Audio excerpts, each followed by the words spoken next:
Okay, so now what we're doing is we're checking for a connection to our MySQL server, then we're checking for our database. So just for now, I'm going to echo out OK. So let's go back and check if this is working.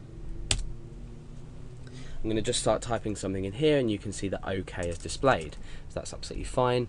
We are connecting to our database and our server and our database correctly. So now what we need to think about is the query that we're going to perform on our table. So let's just go in here, and I'll explain a bit about the query. We're going to be using the like keyword, which is inside our SQL query, and like is going to use a percentage sign to say, do we want to check if it's like from the left and the right hand side? So it could be, let's say we could type A into the search text. Now Alex Garrett has an A in, Dale Garrett has a couple of A's in, Billy Garrett has an A in, Craig Malcolm has an A in, and so do all the other records. So therefore these would all be returned. Now let me just show you what that looks like. That looks like and then A. So in other words, search text.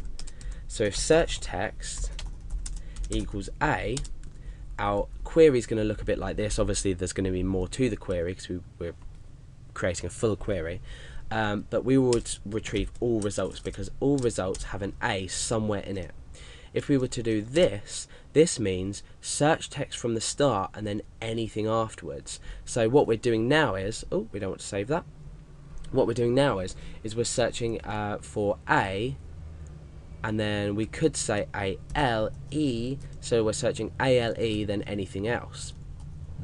Oh, I don't want to save it again.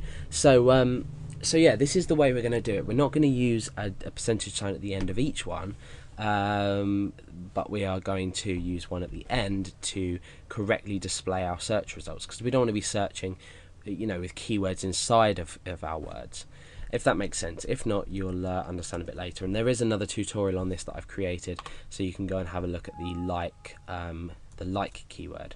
So let's start creating our query. Let's go ahead start creating it. I'm going to say select, and what do I want to select from the database? I want to select the name.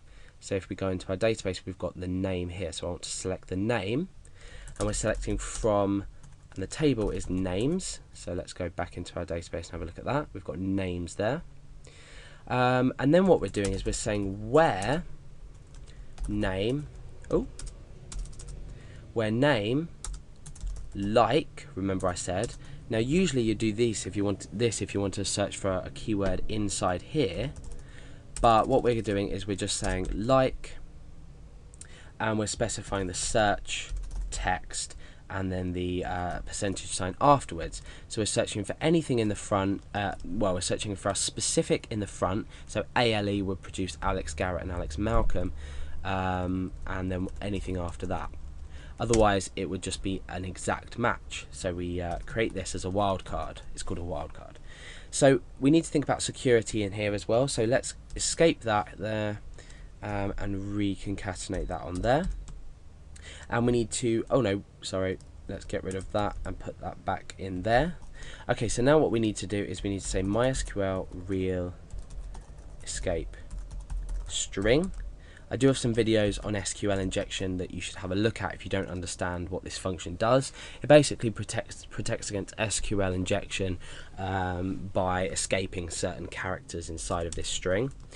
Now we can actually run the query, so query run equals MySQL query, and we've just simply run that query.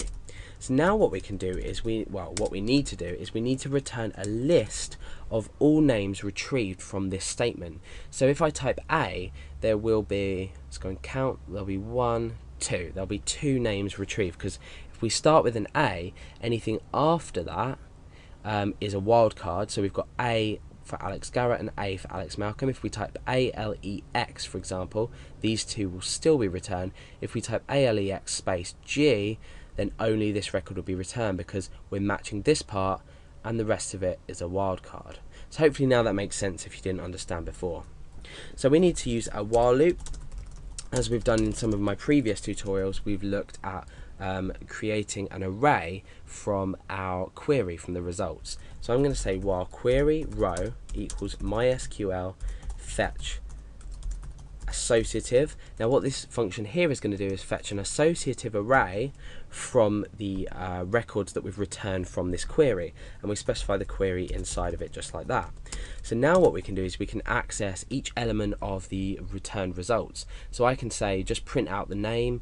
Obviously we're not selecting the ID from the table here, so we're just going to have access to this name. So let's echo out name equals, so we're just basically setting the variable called name here.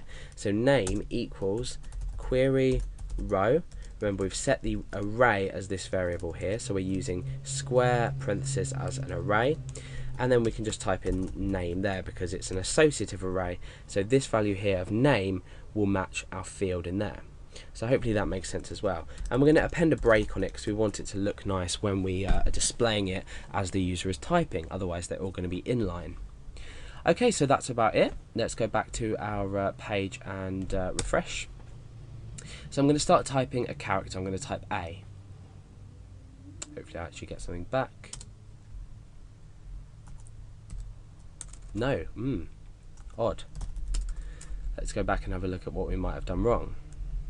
Oh, okay, yeah, we're not actually outputting anything. That would help. So yeah, I've assigned the value of the name from the database to this variable name, and we can simply stick echo in front of that, and that will just display it out to us.